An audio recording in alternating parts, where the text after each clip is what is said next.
ভাদ্র মাসে লক্ষ্মী পুজো। তাই লক্ষ্মী পুজোতে নিয়ম হচ্ছে ক্ষীর করে দিতে হয় মা লক্ষ্মীকে। তাই মা লক্ষ্মীর জন্য ক্ষীর হচ্ছে, 3 প্যাকেট দুধের ক্ষীর হয়েই এসছে প্রায়।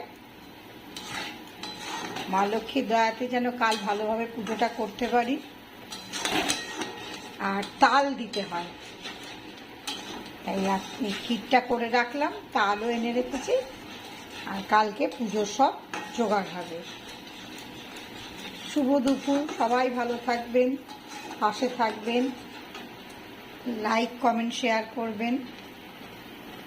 আর পুজোটাও যেন মা লক্ষ্মীর কৃপায় করতে পারি ভালোভাবে।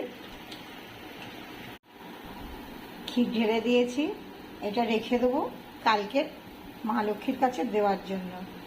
একবার ভাবলাম দোকান থেকে ক্ষীর কিনে আনি, তারপর ভাবলাম না, দোকান থেকে আনবো না, আমি নিজে হাতেই মায়ের জন্য করব। কেননা মায়ের কৃপাতে খেয়ে পড়ে রয়েছি, সুতরাং একটু নিজে হাতে মায়ের জন্য ক্ষীর করতে পারবো না। যার জন্যে নিজে দুধ কিনে নিয়ে এসে মায়ের একটু ক্ষীর করলাম। মা যেন সবাইকে ভালো রাখে, সুস্থ রাখে, কৃপা করে, এইটুকুই মায়ের কাছে। আর সবসময় যেন মা পাশে থাকে। তাহলে যদি ভালো লেগে থাকে সাবস্ক্রাইব করবেন, লাইক কমেন্ট করবেন।